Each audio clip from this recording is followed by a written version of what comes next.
10년 전 교통사고로 죽었다던 며느리 민지.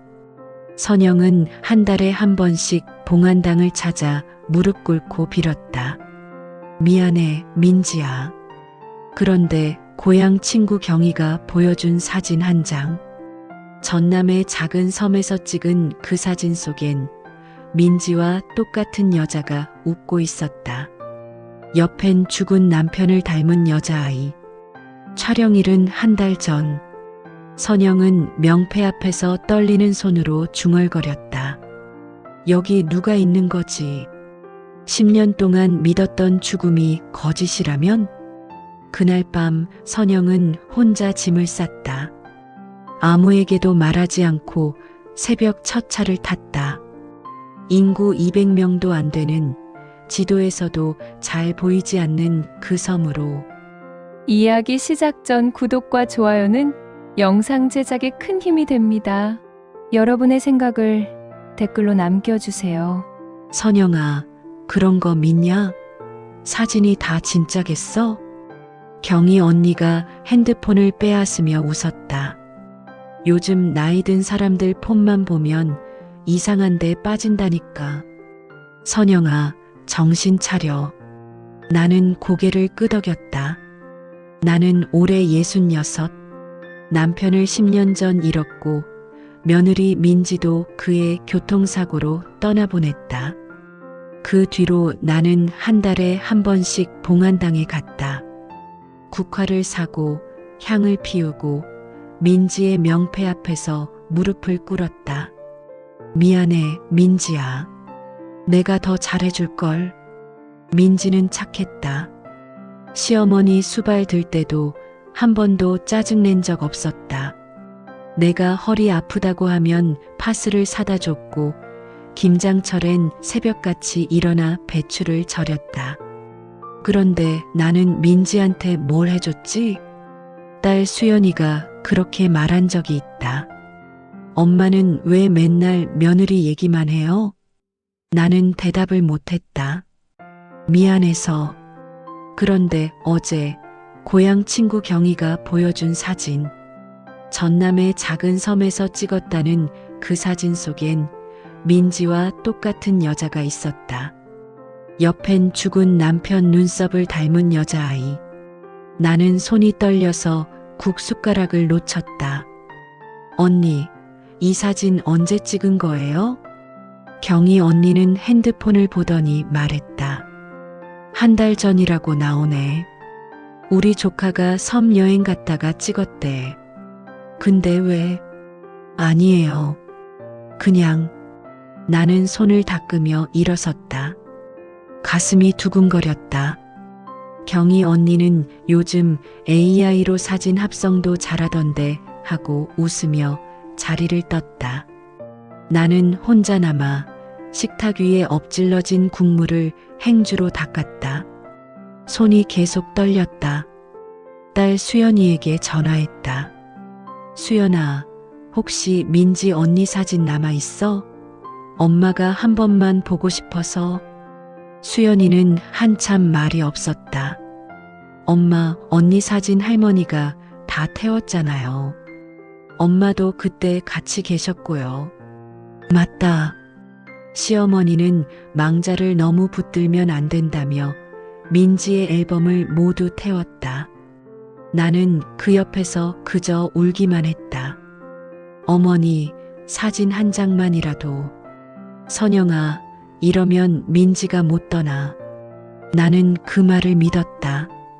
엄마, 왜 갑자기 언니 얘기를 해요?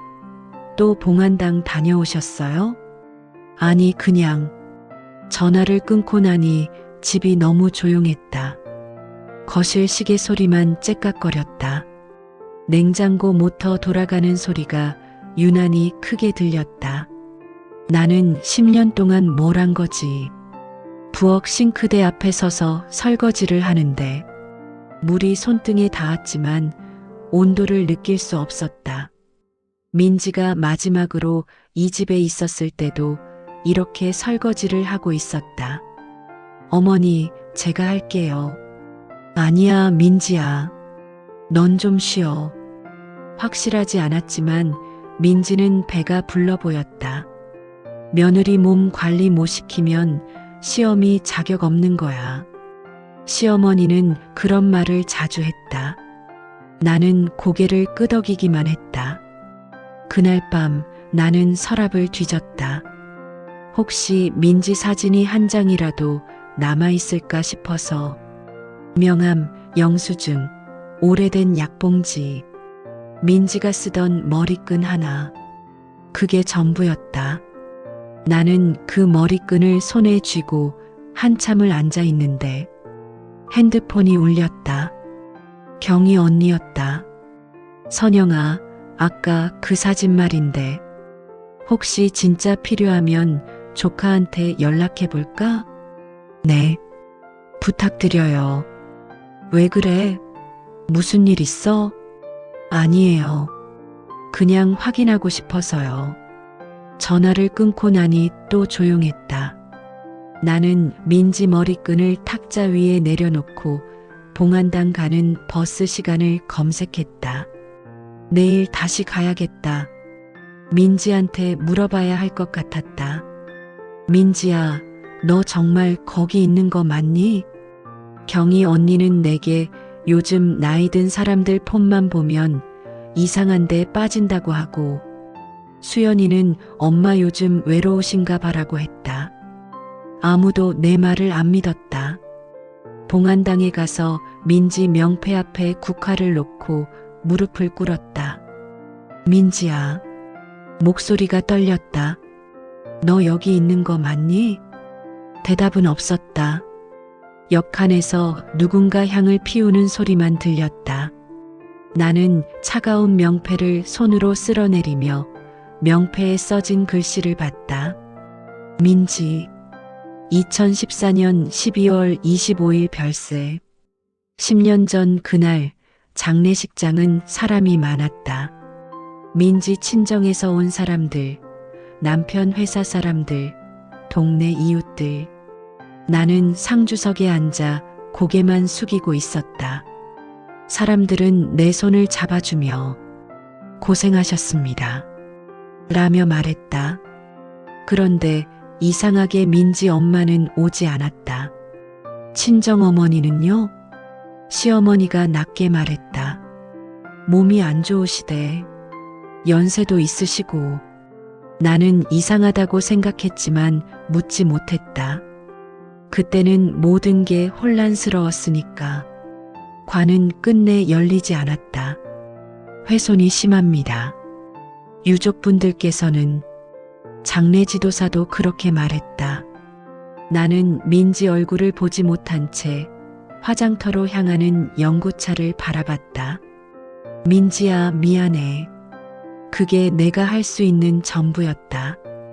봉안당에서 나와 주차장에 서서 핸드폰을 켜니 경희 언니한테서 문자가 와 있었다.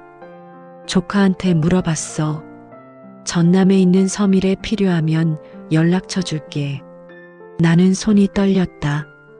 나는 차에 올라타 시동을 걸고 핸들을 잡은 손에 힘이 들어갔다. 집으로 돌아오는 길 신호등 앞에서 멈췄을 때 옆차에 엄마와 딸로 보이는 사람들이 타고 있었다. 딸이 뭔가 말하자 엄마가 웃으며 고개를 끄덕였다. 민지도 딸을 낳았을까? 아니면 아들? 집에 와서 현관문을 열고 불을 켜보니 거실이 텅 비어 보였다. 나는 가방을 내려놓고 부엌으로 가서 냉장고를 열었다가 닫았다. 배가 고프지 않았다. 그날 밤 나는 경희 언니한테 다시 전화했다. 언니, 그 사진 다시 한 번만 보여주실 수 있어요? 선영아, 진짜야? 그럼 섬 주소라도 알려줄까? 네. 부탁드려요. 전화를 끊고 나서 나는 옷장을 열었다. 여행 가방을 꺼냈다. 수연이한테 말해야 할까? 아니면 그냥 다녀와야 할까? 나는 가방에 옷 몇 벌을 넣었다. 세면도구, 약, 핸드폰 충전기, 그리고 민지 머리끈. 새벽 5시 버스표를 예매했다. 전남행. 나는 불을 끄고 침대에 누웠다. 잠이 오지 않았다. 천장을 보다가 눈을 감았는데 민지 목소리가 들리는 것 같았다. 어머니, 괜찮으세요? 나는 눈을 떴지만 아무도 없었다. 새벽 5시 버스는 텅 비어 있었다. 나는 맨 뒷자리에 앉아 창밖을 바라보다 수연이한테 문자 하나 남겼다. 며칠 여행 다녀올게. 걱정 마. 전화가 올 게 뻔했지만 받지 않았다. 버스는 4시간을 달렸다. 목포에 도착해서 다시 배를 탔다. 배를 탄 지 2시간이 지나니 섬이 보이기 시작했다. 작았다. 생각보다 훨씬. 포구에 내렸을 때 사람들 눈빛이 달랐다. 선착장에 서 있던 몇 명이 나를 쳐다보며 어디서 오셨어요? 서울에서요. 볼 일이 뭔데요? 나는 대답을 못했다. 제 며느리 찾으러 왔어요 라고 말할 수가 없었다. 그냥 구경 좀 하려고요. 사람들은 서로 눈빛을 주고받았다. 나는 가방을 들고 걸었다. 골목은 좁았고 집들은 낡아 보였다. 민박집을 찾아 문을 열고 들어가니 50대 여자가 나왔다. 묵으실 거예요? 네. 며칠 있을 것 같은데요. 여자는 나를 위아래로 훑어봤다. 혼자세요? 네. 어디서 오셨어요? 서울이요. 뭐하러 오셨는데요? 또 같은 질문. 친구 소개로 조용한 데서 좀 쉬려고요. 여자는 고개를 끄덕였지만 표정은 여전히 굳어 있었다. 방은 2층이었고 창문을 열자 바다가 보였다. 나는 가방을 내려놓고 앉아 핸드폰을 꺼내보니 수연이한테서 부재중 전화 7통, 문자 12개. 엄마 어디세요? 왜 전화 안 받으세요? 무슨 일 있어요? 나는 한숨을 쉬고 답장을 보냈다. 괜찮아. 며칠 있다 갈게. 그날 저녁 보건소를 찾으려고 골목을 지나는데 할머니 한 명이 나를 불렀다. 어디 가세요? 보건소 좀 찾으려고요. 보건소? 아프세요? 아니요, 그냥 물어볼 게 있어서요. 할머니는 의심스러운 눈으로 나를 봤다. 저 위로 올라가면 있어요. 근데 지금은 문 닫았을걸요. 감사합니다. 보건소는 골목 끝에 있었고 불은 꺼져 있었다. 나는 문 앞에 서서 안을 들여다보다 돌아서는데 누군가 뒤에서 말했다. 혹시 누구 찾으세요? 30대로 보이는 젊은 여자가 가방을 들고 서 있었다. 저 보건소에서 일하시나요? 네. 제가 간호사예요. 무슨 일이세요? 저 혹시... 목소리가 떨렸다. 희지라는 아이 아세요? 10살쯤 됐을 것 같은데요. 여자의 얼굴이 굳었다. 왜 그 애를 찾으세요? 여자는 한참을 나를 쳐다봤다. 그러더니 보건소 문을 열었다. 안으로 들어오세요. 불을 켰다. 형광등이 깜빡거리며 켜졌다. 여자는 나를 안쪽 작은 방으로 데려갔다. 문을 닫았다. 왜 희지를 찾으세요? 저는 그 아이 할머니예요.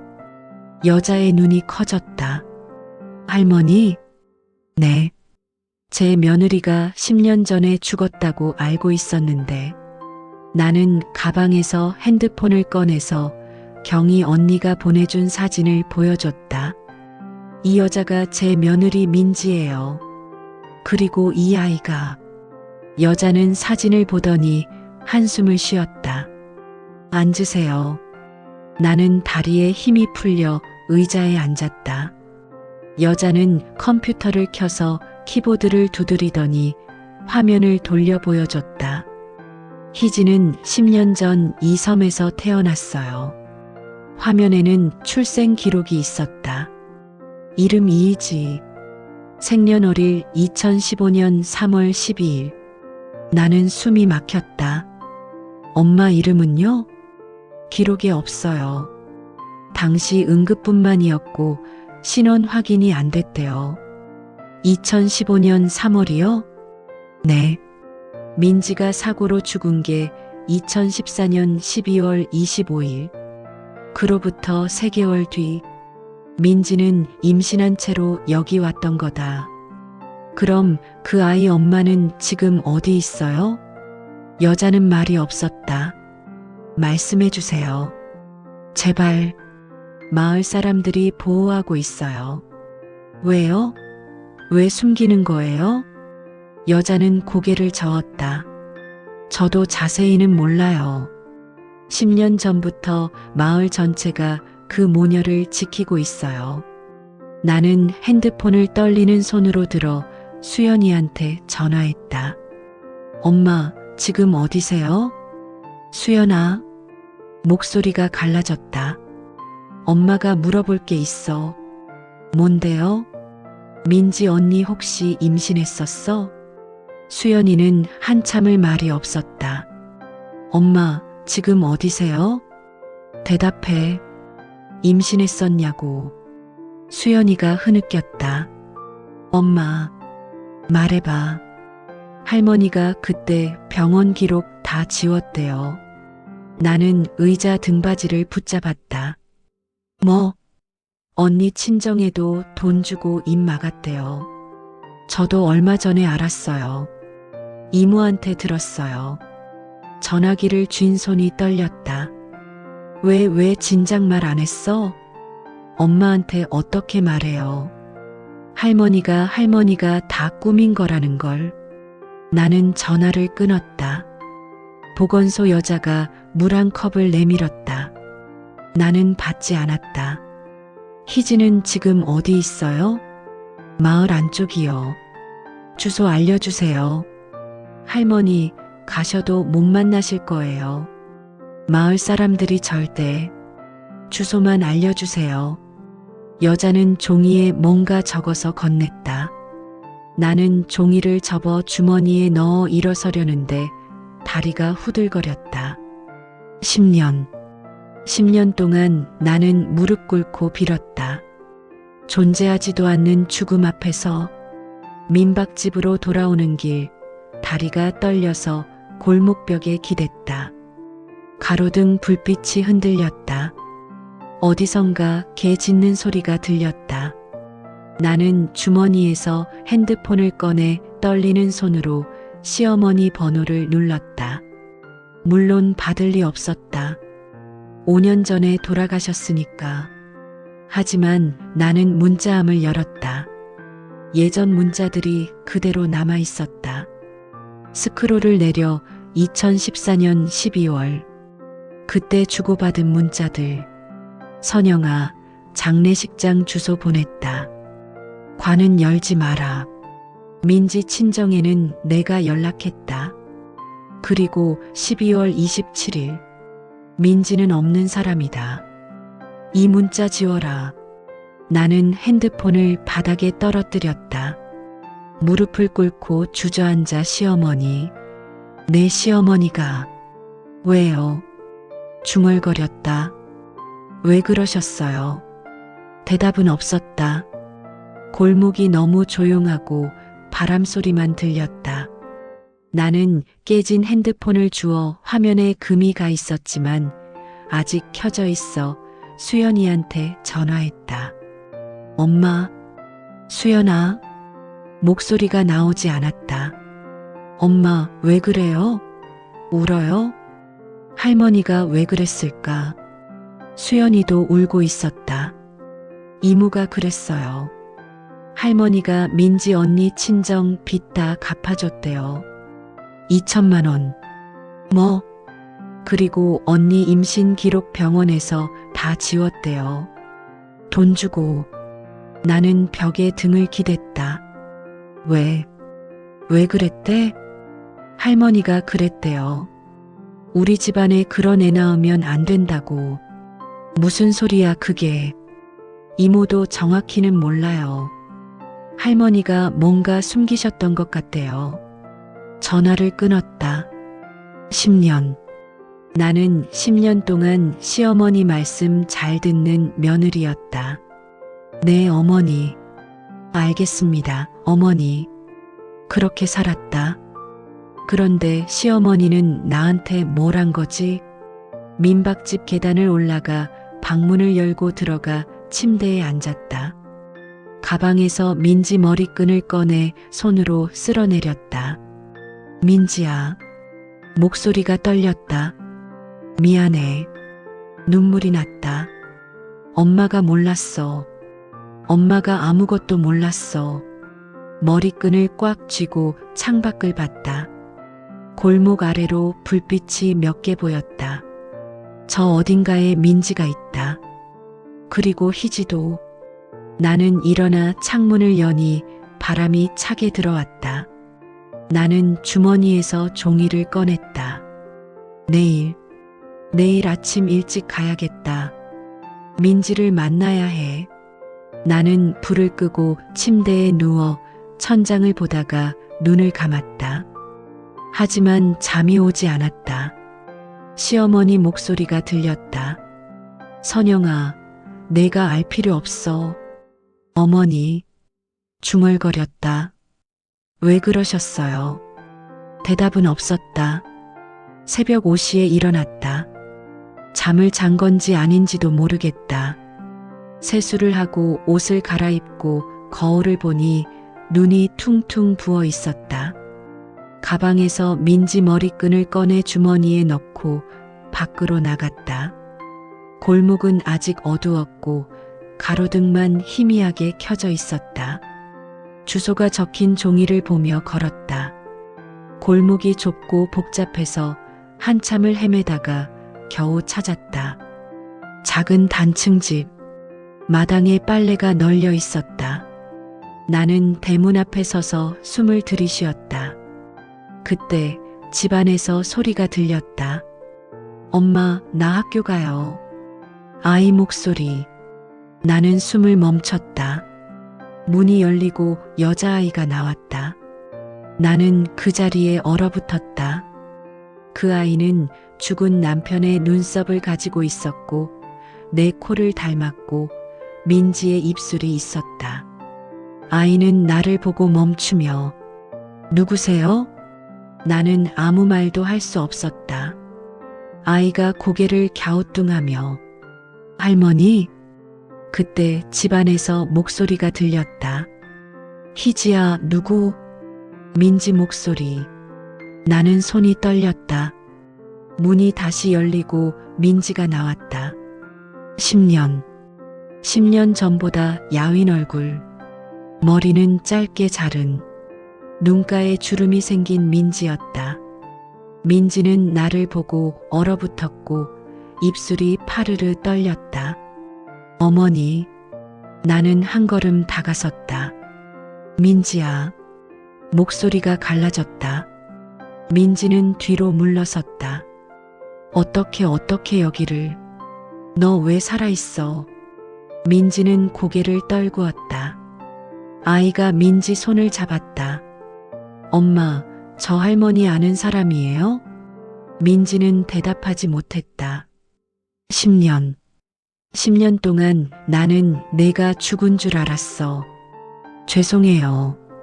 죄송하긴 뭐가 죄송해. 목소리가 커졌다. 아이가 놀라서 민지 뒤로 숨었다. 나는 손으로 얼굴을 감싸며 미안해, 희지야. 아이 이름을 불렀다. 민지가 울기 시작했다. 어머니, 저도 죽고 싶었어요. 무슨 소리야 그게. 할머니가 그랬어요. 이 아이 낳으면 안 된다고. 뭐? 저보고 없애라고 했어요. 나는 숨이 막혔고 민지는 계속 울었다. 저는 못 그랬어요. 그래서 도망쳤어요. 도망쳐? 할머니가 교통사고로 꾸며서 저를 죽은 사람으로 만들었어요. 나는 그 자리에 주저앉았고 희지가 달려와 나를 붙잡았다. 할머니, 할머니 괜찮아요?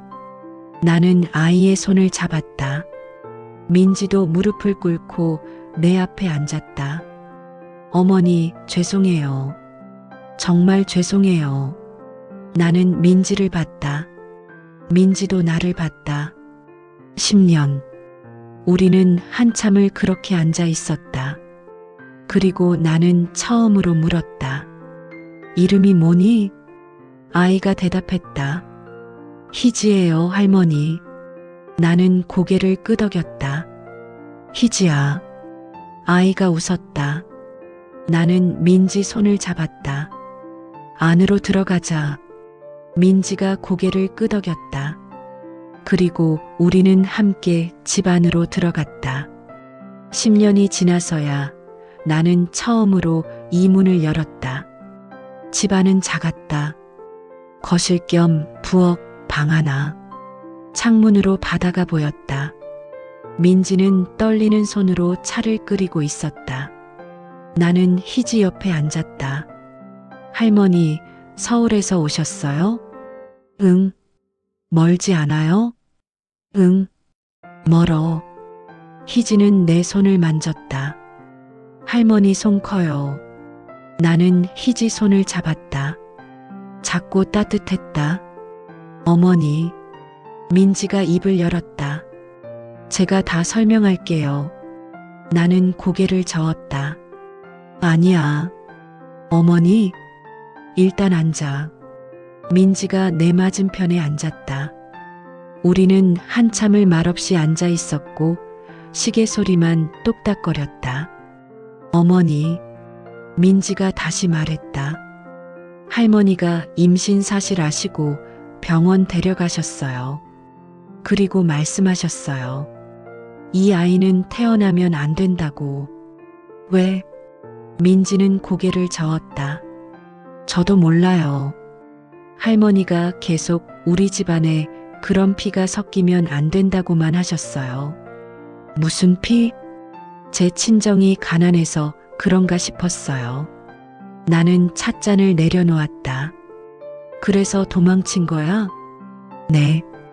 할머니가 수술 날짜 잡아놓으셔서 그날 밤에 짐 싸서 나왔어요. 그럼 교통사고는? 할머니가 꾸민 거예요.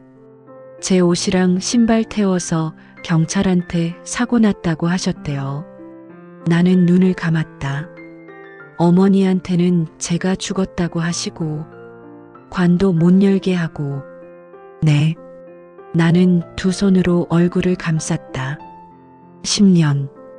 10년 동안 나는 말이 나오지 않았다.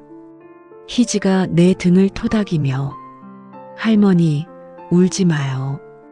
나는 희지를 품에 안았다. 민지도 다가와 내 손을 잡았다. 어머니, 정말 죄송해요. 저도 어머니한테 연락하고 싶었어요. 왜 안 했어? 무서웠어요. 할머니가 찾아낼까봐. 나는 민지 손을 꽉 쥐었다. 이제 안 무서워해도 돼. 민지가 울었다. 어머니, 할머니 돌아가셨어. 5년 전에. 민지는 눈을 크게 떴다. 돌아가셨어요? 응. 민지는 한참을 아무 말도 못했다. 희지가 물었다. 그럼 이제 우리 서울 가요? 나는 희지를 봤다. 민지도 나를 봤다. 어머니, 저희가 서울 가도 될까요? 나는 대답하지 못했다. 서울. 우리 집. 민지 명패가 있는 봉안당. 천천히 생각하자. 민지가 고개를 끄덕였다. 나는 일어서서 창문으로 가서 바다를 보았다. 어머니. 민지가 뒤에서 말했다. 네. 용서해 주실 수 있을까요? 뒤를 돌아보니 민지가 고개를 숙이고 있었다. 나는 민지에게 다가가 손을 잡으며 내가 용서받아야지. 어머니? 내가 너를 못 지켜줘서. 민지가 울음을 터뜨렸고 나도 울었다. 희지가 우리 둘을 안았다. 할머니, 엄마, 울지 마요. 우리는 한참을 그렇게 서 있었다. 창밖으로 아침 햇살이 들어왔다. 따뜻했다. 희지가 학교 가방을 매며 할머니, 저 학교 다녀올게요. 그래. 저녁에 또 와요? 나는 민지를 봤다. 민지가 웃으며 고개를 끄덕였다. 할머니 며칠 계실 거야. 희지가 환하게 웃었다. 좋아요. 희지가 문을 열고 나가고 집에는 나와 민지만 남았다. 민지가 말했다. 어머니, 식사하셨어요? 아니, 제가 할게요. 민지가 부엌으로 갔다. 나는 창가에 앉아 바다를 봤다. 10년 만에 나는 다시 며느리와 아침을 먹는다.